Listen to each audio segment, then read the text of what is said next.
So I just finished watching the game that everybody has watched this past Wednesday, and we lost. Real Madrid lost 2-0 to Liverpool. We were clearly exposed, and I am I am furious. I am furious. I'm disappointed. I am just heartbroken. I'm so confused because this was supposed to be Mbappe's day. This was truly supposed to be Mbappe's night.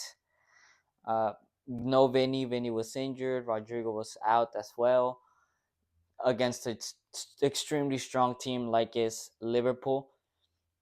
And he did not show up at all. He just ghosted, which is, I'm so confused. I don't know what's going on. Real Madrid just didn't show up to the game at all. We played like shit. I believe there was like uh 3 shots to Kelleher, and just like 2 of them he got into his hands, or 3 of them, and they weren't really threatening at all. And I believe not a single one of them came from Mbappe. I don't think he shot a single one, a single time to on goal. Of course, just a penalty, but other than that, nothing else. First of all, we came out with a formation of, it was Mbappe on the left, Brahim on as a striker or false nine. I'm not sure what he was playing as, and Arda Güler on the right, with Modric and Camavinga down as holding mid, with no, Modric and Bellingham as center mid, with Camavinga just holding there. And we started Valverde on the right back position since we don't have Carvajal, and Lucas Vazquez just came back from a injury. And with Asensio, the brand new just youngster that popped up on the scene alongside Rudiger. And on the left back position, it was Mendy with Courtois finally back from injury in the goalkeeper position. So on paper, let's be honest, compared to what Liverpool had, which was Luis Diaz, Darwin Nunez, and Mohamed Salah, comparing those three front lines. However, I thought that out of the three up top, Raheem, Mbappe, and Arda Güler, Mbappe would have been the guy that would have stand out, the one that would have carried the. We would have played to his strengths and everything. However, he just ghosted. He just ghosted, and actually, the best attacker for us was Arda Güler. Arda Güler was generating stuff. He was taking people on. He was missing some shots, but I mean, it is what it is. It's Arda Güler. He's a 20-year-old, and he still did more than Mbappe did in the whole 90 minutes. However, then came on the second half, and Ancelotti decided to change Arda Güler. I don't know why. He could have switched up Modric because he was getting beaten a lot. And Liverpool's just, we know how Liverpool plays. They're very physical. They they press very well when they need to press. And on top of that, to top it all off, they're in incredible form right now in the Premier League. So we really needed a player that had the legs, that could run behind them, and just try to track them down and help Camavinga protect that midfield area. However, Modric, you could tell that he's just not there anymore. And he should have been our first sub. I don't know why we didn't sub him out. I don't know why we subbed Arda Güler out. I don't know why we didn't start Fran Garcia on the right back position or even on the left back position, because as we did see, Mendy was horrendous once again on that left back position. I don't know. I don't know what Ancelotti is doing, and I've stood by Ancelotti for countless amount of times throughout this whole thing, but I really don't understand what the subs were. I don't understand why Modric was playing. I don't understand why keep playing. Actually, I do kind of understand keeping Mbappe in because he is a difference maker at the end of the day, even though he did absolutely nothing this game. But why didn't we try moving Mbappe in the middle as a striker, because he was doing nothing on the left. He was just right there on the left constantly without showing for the ball in the middle. Why didn't we just put Mbappe as a striker and Brahim on the left? try to switch stuff up, because when Raheem went on the left, he actually started creating a lot more chances for us. And I don't know, I have a lot of questions. I'm extremely furious. I mean, I don't know where my headspace is at. Um, but I'm trying very hard to just not blame everything on Mbappe, because yes, maybe most Madridistas knew that Mbappe was not a necessary purchase because we had the best player in the world. Most Madridistas didn't want Mbappe after what he had done. Most Madridistas just didn't see why Mbappe would need to come to the club, but he came, right? And we had high expectations for him. We had high expectations for Vinicius and the team as a whole. But it's tough to just come from up here, right? And through this whole course of these 6 months or 5 months to just keep going lower. And it is very scary, you know? And at this point, there's nothing we can do but to trust that Mbappe eventually will start playing as a striker, or we'll start playing well, because the reality is that as of right now, he can't even be starting for Real Madrid. I think he shouldn't be starting. If we had anybody else, I would have benched him, but we're not gonna put Endrick there to start off the game. Maybe we should have put him in for Mbappe, since Endrick is a striker, and you could have put Mbappe and Brahim on the left, or you even could have kept Mbappe in and played Endrick on the middle, because Brahim is a center forward, a cam, a winger. He's not a striker. Honestly, there's a lot of stuff that could have happened. I mean, it is what it is. We have a bunch of injuries, and although there's been all of this turmoil, right?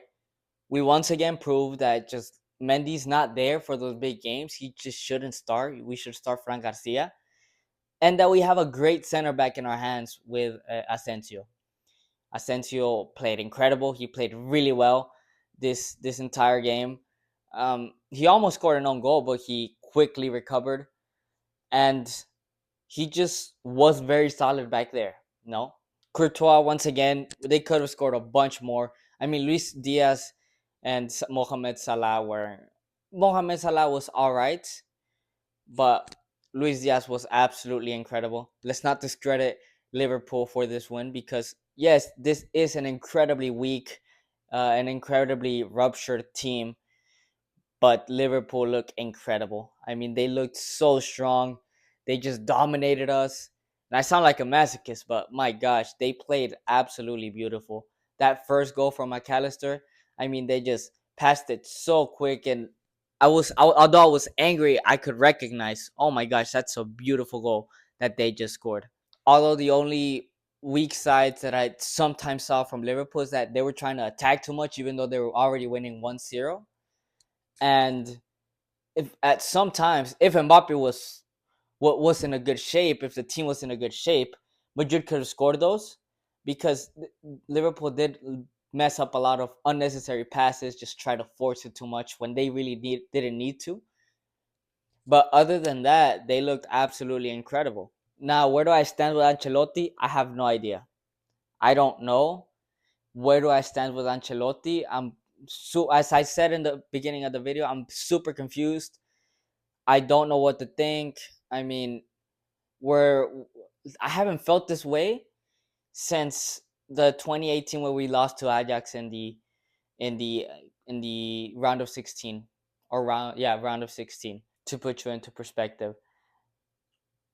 But this just feels so much worse, because we know we have the best players possible. Back then we didn't. We had a young Vinicius Jr. and Cristiano Ronaldo had just left. And I don't know where to go, you know? I don't know if we gotta sell Mbappe. I don't know if Mbappe just has to take a. Actually, I know he has to take a bench. He has to get benched by somebody. Brahim, Arda Güler played well, and also what this game proved is that Vinicius is an incredible player. It just proved that Vinicius is the best player in the world, and Mbappe. We bought a player that doesn't even sniff Vinicius' toes. Let's be honest. It's Vinicius is just otherworldly because this game Mbappe had a couple chances and he seemed to, instead of going and attacking being direct, he kept missing and missing and missing, and he just went back, started to retreat, started to pass back, started to pass sideways. We actually lost the ball multiple times because Mbappe was trying to do too much. He seemed nervous, and eventually he culminated with a missed penalty that could have put us 1-0. But as I said, I think it's unfair to blame Mbappe completely. At the end of the day, Mbappe doesn't put himself in there. He doesn't walk into Ancelotti's uh, office and tell him, Ancelotti, put me in here, or you're gonna see. No, no, no. Ancelotti decides to put him in. Ancelotti decides to take out Arda Guler. Ancelotti decides to keep Modric into the 80th minute or the 75th minute. Ancelotti decides to keep Mendy in the starting 11, even though we have seen multiple times in big games that I don't know if he's nervous or something, but he's just not up to it. And I think the biggest person, the biggest culprit of this loss is Ancelotti. We can blame the players how you want, but Ancelotti is the main figure in this situation. So I don't know if there's any other managers available. That's my main question.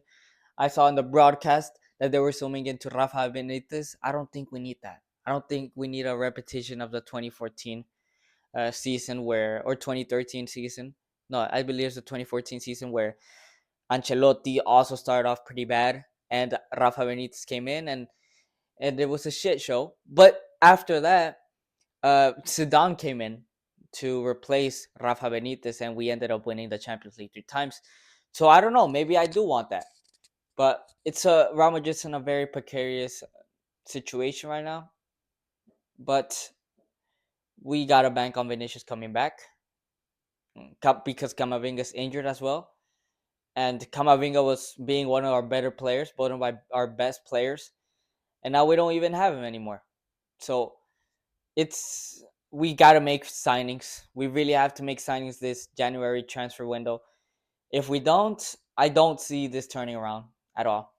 With Real Madrid and everything, and I had hope for this 2-0 up until the last minute, but I just don't see us going far if we don't sign a left back, a right back, somebody in the midfield that can actually play with the ball.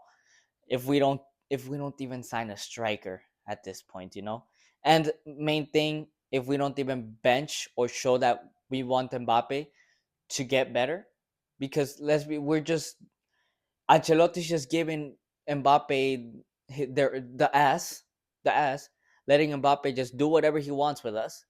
He doesn't track back much. He doesn't put as much effort as his other teammates, and he doesn't even want the ball anymore. So you got to bench him, show him a lesson. And Ancelotti, you're on thin ice. But I don't know what we're going to do with or without you. So that's going to be it, guys. I hope y'all enjoyed this live reaction to the game. And I'll see y'all later.